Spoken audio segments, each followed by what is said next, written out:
Last year I bought a house, says Anonymous. That will be our PPOR in a few years. It's now rented to a family with young kids.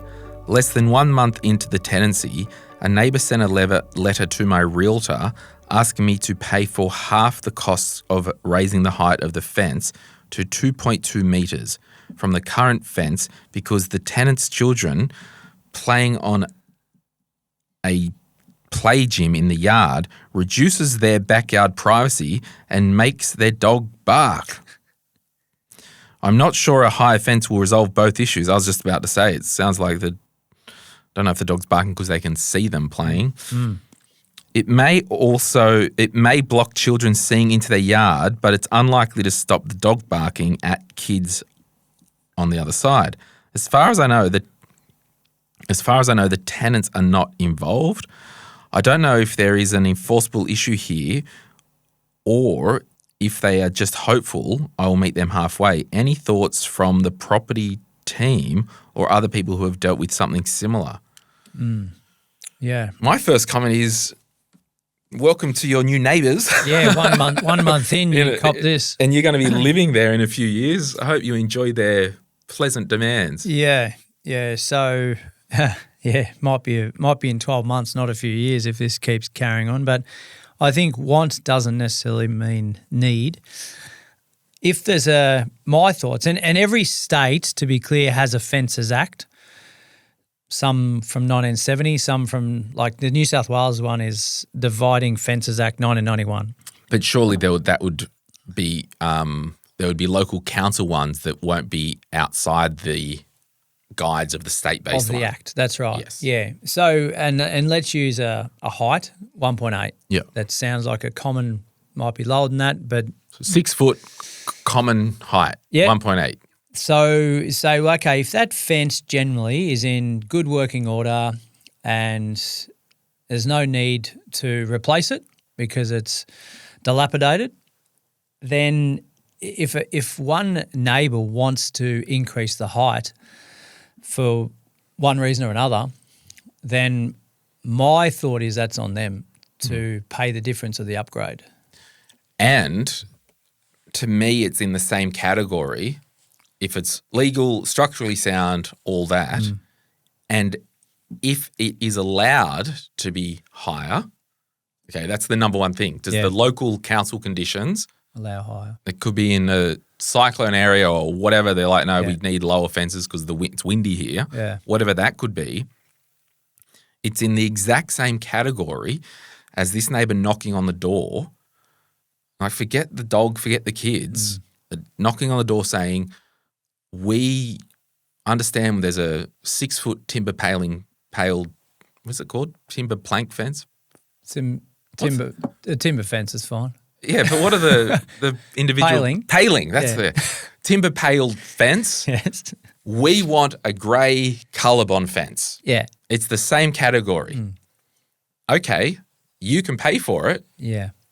I'll agree to the colour you choose. Yes. Like, it's pretty simple. It is. Well, it should be, but there's a lot of tribunal cases around neighbouring fences. Yeah. For stupid reasons. Yeah. And this is probably one of them. Yeah. Like our house had a fence that was falling over and the neighbours agreed that it didn't need replacing. I was keen to replace it and get brand new because it was starting to rust. But, yeah, they agreed or we agreed that we just fix the fence, not replace it. Okay. Now, if I went, no, I want to replace it, I would have to pay for that myself, 100%. Yeah. Because fixing it was going to be suffice for legalities, for safety, for a whole range of things. So what I would probably say as well, it reduces their backyard privacy. I'm sorry, if kids are playing on a jungle gym, kids aren't actually too keen at looking over and seeing you having your cup of tea. No.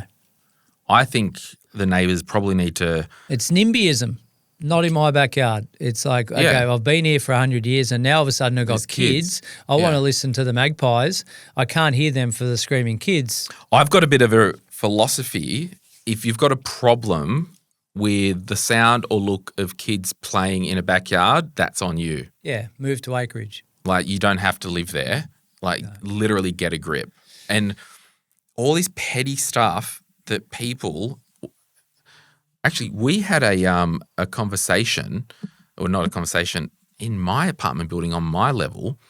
A new tenant moved in to the apartment opposite me, like turn right out a lift, I'm there, turn left, they're there. Yeah. Oh, that went for $900 a week. Oh, really? And I just signed for $725. Jeez. Wild, right? One level up. Exact same. Oh, same level. 222. Anyway, these new people moved in. They got some on each level there's a couple of recycled bins, right, for recycling, and there's a rubbish chute over there. Right. They obviously had some furniture. They got the cardboard, heaps of cardboard, and just shoved it in the way where the bins are. Yeah. Now, ordinarily, I get it. You'd probably on the real estate downstairs in the basement, there's a trailer for bulk waste. There's other recycling bins. Like, it's not the property manager's job to move your bulk waste from level X down to all that. So I get that. What happened was another person on the floor thought it was another unit that made the mess. Right. And they've been leaving passive-aggressive notes on these, like, two young girls across from me. She did a door knock one day. She's like, oh, hey, I'm so-and-so. I live over the way. Did you write this note? It was like a passive-aggressive. I'm like, well, no, but the way that they've written, they're definitely over 60 or more because my dad writes in all cap locks. Copper plate, is it? Or yeah, or whatever. So they've had to go with them. And then they went and put – there was some like Uber Eats packaging that they also put on her doorstep. Wow. And emptied it. Like, just totally disgusting foul behaviour where can everyone have a little bit more grace in the world with their neighbours? Yeah. No one's better than anyone else. And so anyway, I just – all this neighbourly stuff, what I would say is get the agent to pick up the phone, talk to the neighbour, have the agent play bad cop. If you can provide to us details where the current fence is not legal or whatever the word is. Unsafe. Please let us know. I'm probably, and again, we're different. If it was me, I'm probably jumping on the phone myself to the neighbour. I go, hey, I own the property next door. What's going on? Yeah, I think because you're going to be moving in there in a couple of years. Yeah. Do you want to be living next to someone who's this anal? And there's a lot of the time there's a lot of keyboard warring going on. So it often is good to have that verbal conversation that's amicable and it's like, okay, let's work this out. Yeah. Clearly the fence is in really good condition. Yeah. It'd be stupidity to knock it down and put up something that's 200 millimeters higher. So a hedge in. I don't know, put a sound barrier or I don't know. Yeah. But it's essentially a non-problem for this owner. Totally. I just think it speaks more to you've got a real good insight into who you're moving next to in a couple of years. Yeah, and or maybe you're like, we don't know how big the yard is. Someone put a comment in the Facebook group. If there's room, can you just get them to move the jungle gym over the other side? I don't know. But I'm kind of the view I don't negotiate with terrorists. Yeah. Like. Well, I'm not stereotyping anyone, but it's probably a situation where they've been there for 100 years, they're older, and there's this new noise in the neighbourhood that they're not happy with. So they think that 200 millimetres of fence is going to fix the issue. It won't. No. And it's going to be costly for them if they want to go down that path. So, but at the end of the day, you can do it. I'm approving and you're paying. Yeah. It's as simple as that. Yeah. And it would probably, if everyone had some sanity about them, it would get thrown out in a tribunal. It would be weird if it got there on the the requester's behalf. Yeah. But it's funny. I when I was the first place I lived up here in Newcastle, big old block, right? The lady next door, loveliest lady on the planet, right? Had lived there for 350 years, right?